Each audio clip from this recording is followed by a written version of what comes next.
Hey everybody, this is Hunter. Welcome back to another episode of Bridging the Chat, the podcast connecting people and their environment. In this World Rivers Day episode, we'll learn from river superheroes in our area paving the way for nature. Like most water flows east to west toward the Mississippi River, we'll start over in the east at the Kansas River. My name is Dawn Bueller. I am the Kansas River Keeper and Executive Director of Friends of the Kaw. We are a nonprofit that works exclusively for the Kansas River. We got started about 34 years ago in Lawrence, Kansas. There were a group of people who were concerned about dredging on the Kansas River. There was a new dredge operation that was being slated to come into the Lawrence area, and they were concerned about the harmful impacts that would happen to the river because of the dredge operation. And so they started banding together. They got grassroots groups started, and they fought against that dredging operation, and they won. And that is how Friends of the Kaw was started. It was 34 years ago. And so since that time, a lot has changed, all for the better. We've worked really hard over 34 years to grow our little nonprofit and to increase our programming to the public and in the schools. But we've expanded, which is good, but we also are still a small group. We always say that we are powered by volunteers. We have 4 full-time staff, but we have over 300 volunteers that work with us on the river, beside the river, and in our educational programming. So just a quick overview of some of the things that we do. Our mission is to protect and preserve the Kansas River in its basic sense. But the ways that we do that is through advocacy work. So as the Kansas River Keeper, I'm a non-governmental public advocate for the Kansas River. I'm supposed to be the ears, eyes, and voice of the river, and my job is to hold the community accountable for the health of the river. Working with cities and counties and the state of Kansas to find ways to make sure that we're taking care of the river and all that we do, protecting the water quality and making sure that we protect this drinking water source for over 950,000 Kansans. A few other programs that we work on, we're probably most known for our educational paddle trip program. This is where we use the Kansas River as a living classroom. We take people out in canoes and kayaks, and we teach them about the river. We share the experience with them. We find that when you drive over a bridge on the Kansas River and you just look down once in a while, that you don't really feel the appreciation that you do when you have an opportunity to be on it. And so we get people out there and let them experience it, let them feel the water, let them have the sand between their toes and feel what it's like to be on this beautiful river. And we find that it changes the way they feel about it. We do those educational paddle trip programs with high school and college students also. We also are the only nonprofit that cleans up the Kansas River. In the last 5 years, we've removed about 4,000 tires, 35-ton of battery cases, an old metal bridge, and a lot of other stuff like septic tanks, hot tubs, water heaters, you name it. If it can find its way into the river, we've seen it, and we remove it. So we have a lot of partners that make that happen. Nobody does this work alone. And we have those really deep volunteer force that helps us make sure that this work continues. Fun facts about the river. Some other fun things to learn about. There are a record 27 nesting pair of bald eagles on the Kansas River.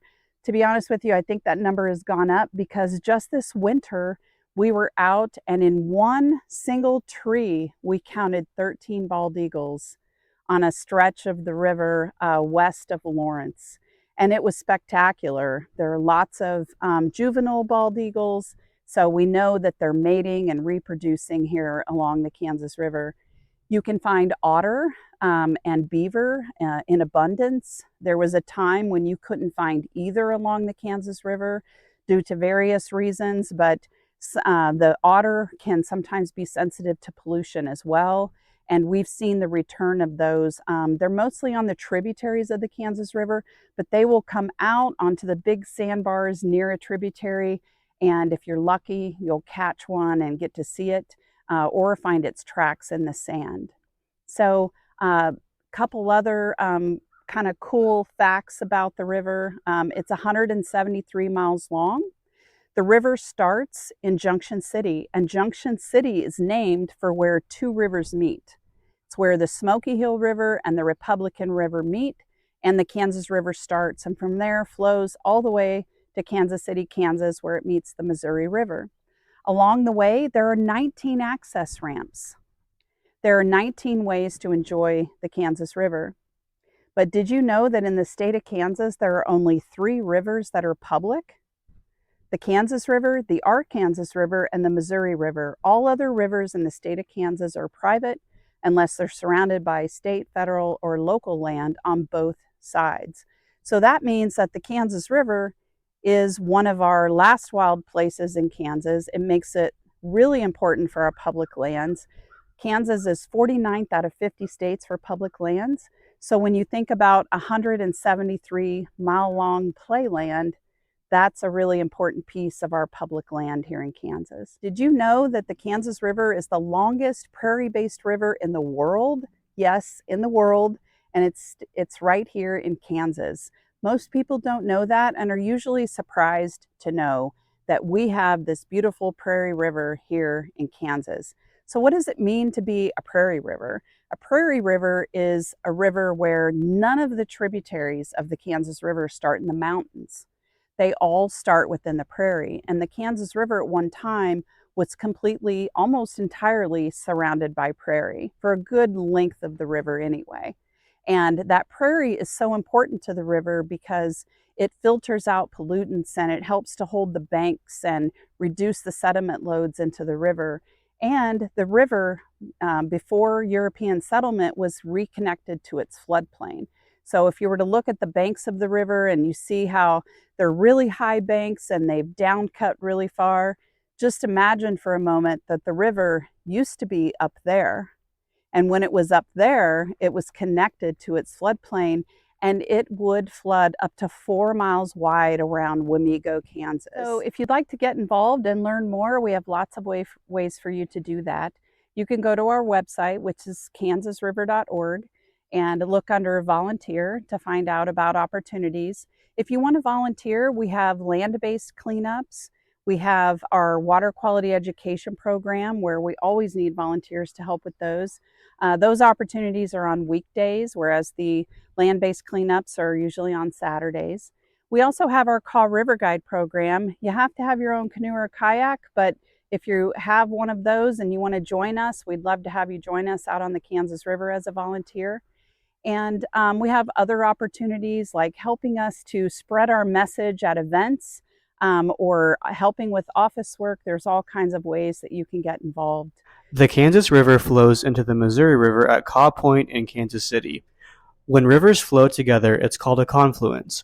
Rivers bring together communities and partners in their own kind of confluence, and as the Missouri River is the longest river in the United States, many people contribute to its health and appreciation. We'll talk to Kevin, the operations director at Missouri River Relief, first about their similar efforts on the Missouri. So my name is Kevin Tosi. I'm the operations director for Missouri River Relief. I've been with the organization about 7 years, but I volunteered for 3 years before that.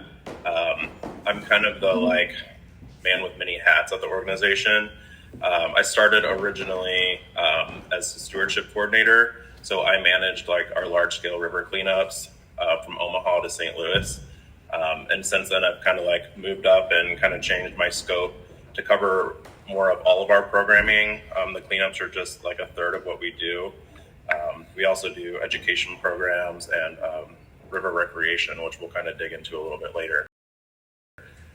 But my background, I have a degree in forestry from the University of Missouri.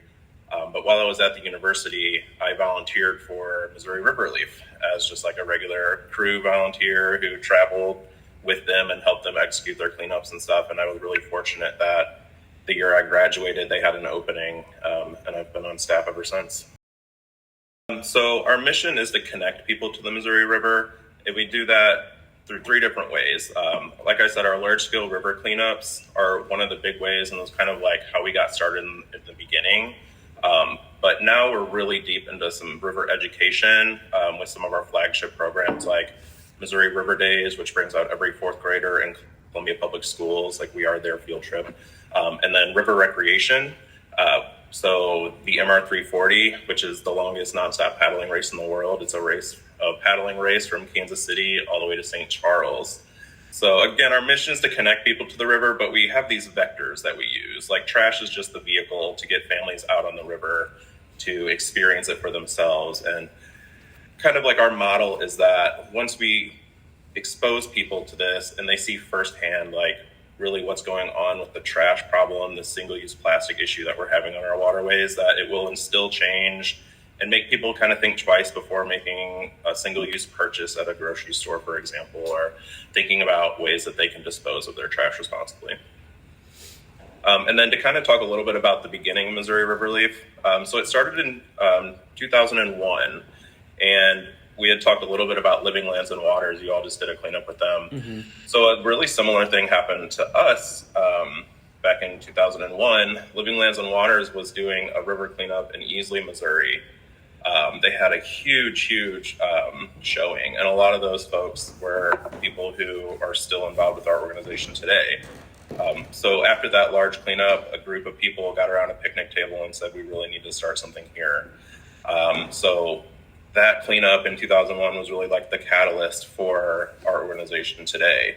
We have a lot of similar like plate boats. Our cleanup model is really similar, but they're out on the large rivers in Ohio and doing some really major like heavy machinery removal.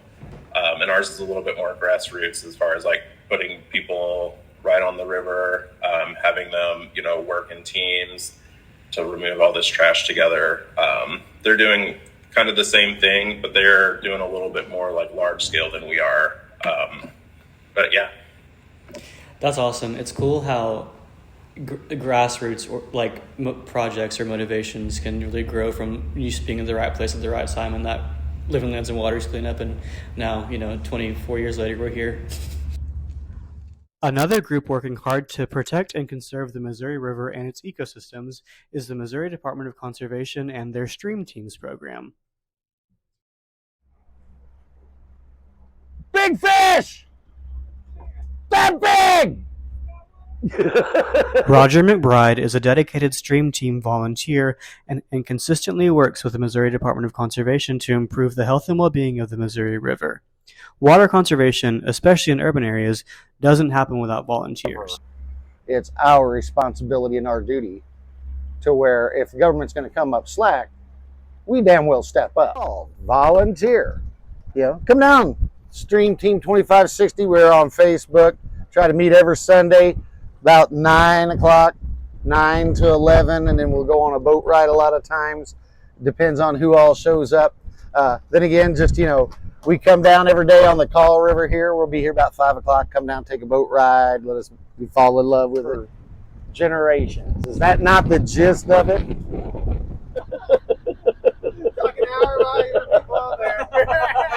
I gave up. No, I mean, I told you this long ago. I was like, that was the thing that I was like, I have what people are spending to drive down in their boats, and I'm like, you're spending hundreds of dollars to take your boat down Lake of the Ozarks. What you put in your gas tank will last me all month, and I go every day at 5 o'clock or at 9 o'clock in the morning if I want, and it's so crowded. The waves are so bad. Oh, you guys, it's dangerous. Stay away. You don't want to go to the river. No, don't go to the river. Oh, it's there.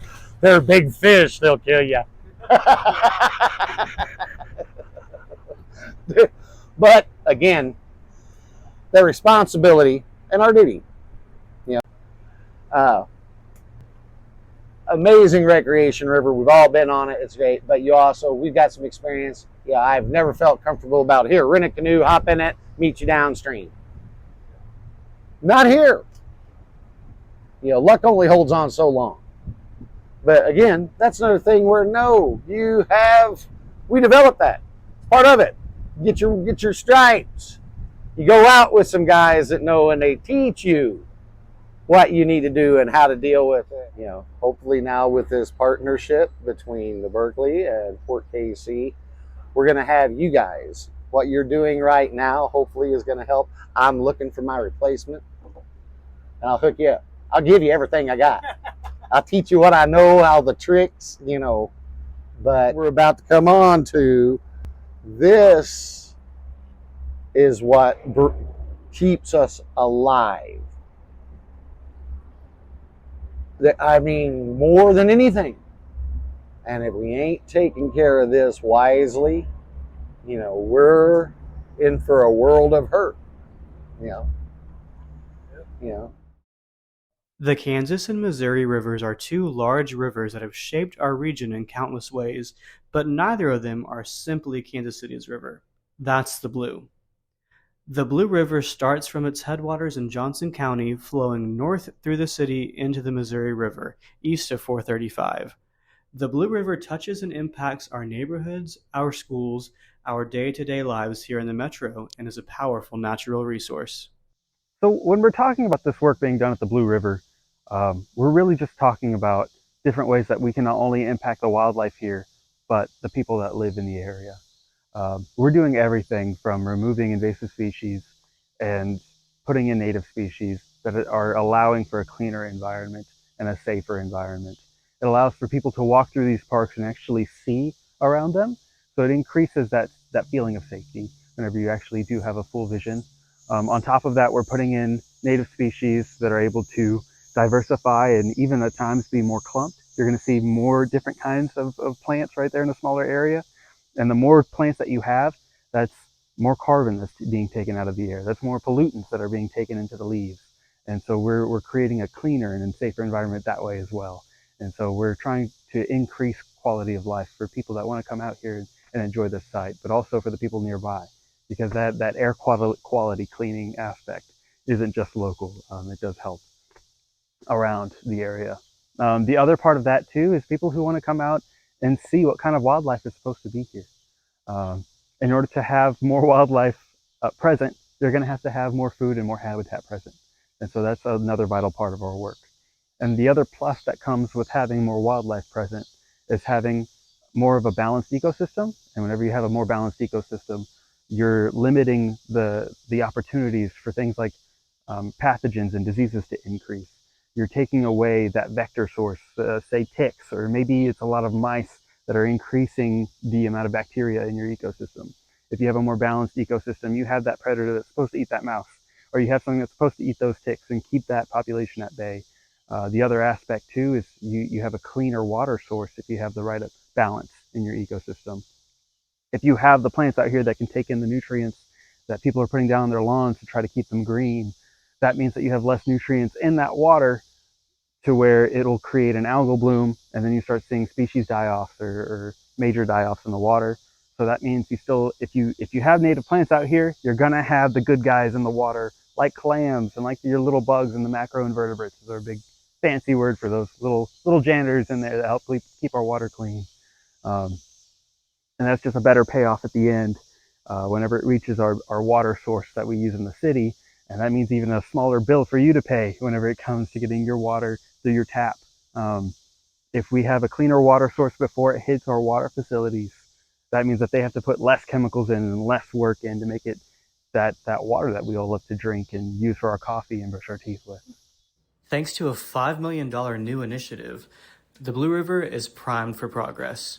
In 2021, the American Rescue Plan Act, or ARPA, passed. Since then, it has passed through the state of Missouri and to the city of Kansas City, where they distributed the funds to 4 different local conservation-oriented nonprofits, including Bridging the Gap, Heartland Conservation Alliance, Deep Roots, and Mid-America Regional Council. Bridging the Gap is overseeing work in the upper and middle Blue River watershed, while Heartland Conservation Alliance is tackling restoration of the lower watershed. The ARPA grant helps us work on the Blue River in mainly 3 different areas that are our priority sites. We focus on the Blue River Parkway, which is right here next to Minor Park. We also focus on areas like Alex George Wetland and also Blue River Glades, kind of in Swope Park area. These areas are in close proximity to the Blue River, but are inside the Blue River watershed. So all the work that we do on these sites really help impact our water source here in a positive way. Um, we're removing invasive species and we're putting down native species that are known to be better filtration systems from pollutants that might be coming down from runoff, and even catching maybe some of that trash, hopefully, so that we can actually get to it while we're on the site rather than have it get into our waterways. This waterway here, the Blue River, actually flows into eventually the Missouri River. And so having this water source clean before it hits that water source that we use in the cities for our day-to-day lives is really impactful, not only for the wildlife here, but also for the people that live in Kansas City. Some of the work that we do here regarding invasive species removal is really focusing on the big invaders. If you think about bush honeysuckle, all the walls of green that you see around you whenever you go to your parks, or even if you come to this site, you'll still see portions where we haven't got to it yet. You'll also see some border privet coming in. You'll see things like multiflora rose, which is that spiky, thorny bush that you might see while you're walking through. And even things like winter creeper and some of those invasive vines. Think of like English ivy. We don't get much of that here, but that's still one of our fighters there. um, we'll be coming through, cutting it down, using what we've seen as the most effective herbicide, and also what we've been able to see in studies being regarded as effective. Trying to do the minimal amount of impact we can with herbicide while still getting rid of as much invasive species as we can. We're coming through with loppers, with brush cutters, anything that we can to cut up that invasive species without bringing in heavy equipment like bulldozers. And we don't really want to tear up the soil, but we do want to tear up those plants. So we show them who's boss, and then we come through and we put in native species. My name is Damon Patterson. I'm the Conservation Project Manager with Heartland Conservation Alliance. I grew up in the Blue River watershed. Pretty much everywhere I lived, we were always near a creek, one of the tributaries to Blue River. And I pretty much was exploring the woodlands and the creeks. It was kind of like my playground as a child.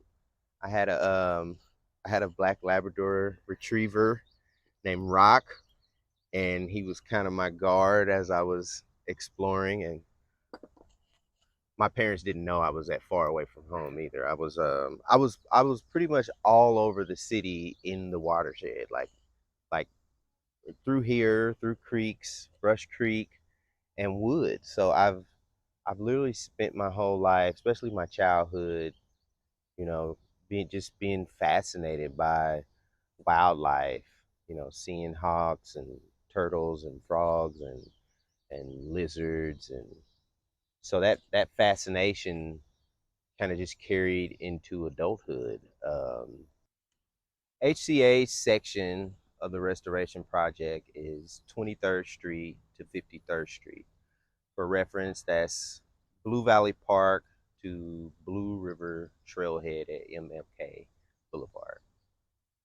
The project is really about getting these areas restored, which entails removing invasive species and planting native flowers, plants, shrubs, trees. It's a lot of work to do on the Blue River, and hopefully this restoration work will inspire others to engage the Blue River and get it back to what it was before we messed it up. To learn more about the Renew the Blue project and to get involved, visit joinrenewtheblue.org. Hi, my name is Hannah Vandermeulen. I'm the Outdoor Education Coordinator and Blue River Nature Guide at Heartland Conservation Alliance. I got involved with HCA, I guess, more than 2 years ago now. I started as an intern my senior year of college. I went to KU, and as many students do, I switched my major very late and felt kind of behind in, the internship thing and stuff. So I was kind of going to different professors, asking what opportunities they had available. And I was introduced to one of the HCA board members, Scott Schulte. And from there, I met with the outreach and education program manager at the time, and she kind of set me up with some work to do. So I did a more formal internship my senior year of college, and then after I graduated, I got a job elsewhere and then kept volunteering with HCA because I really enjoyed the work. Because I felt really passionately about urban conservation specifically. I grew up in Chicago in the city, and so I really felt removed from things like this growing up in a city. And so I think being able to introduce people in an urban area to spaces like this is really important to me, because I think, I don't know, I would have benefited a lot from it in my youth.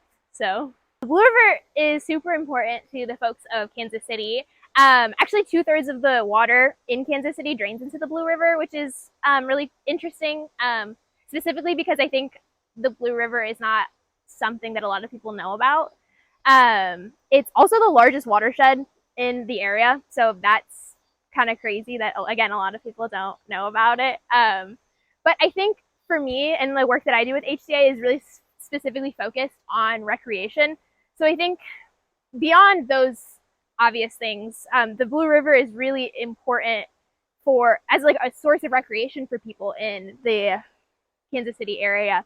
I have read some like articles like about history of the Blue River, and it's really interesting that in like the early 20th century, there were houseboats like along the Blue River, and I think the article is called "Pleasure Boating," like on the Blue River or something. It's a resource by the Kansas City Public Library.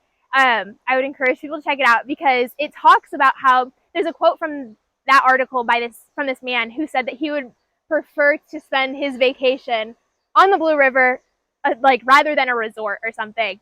And so I think like the Blue River is super important in those ways too. And I think we think about it like that less so than people did in the early 20th century, but I think it still should provide a lot of like recreational benefits. You know, being outside in nature is scientifically proven to benefit your mental and physical health.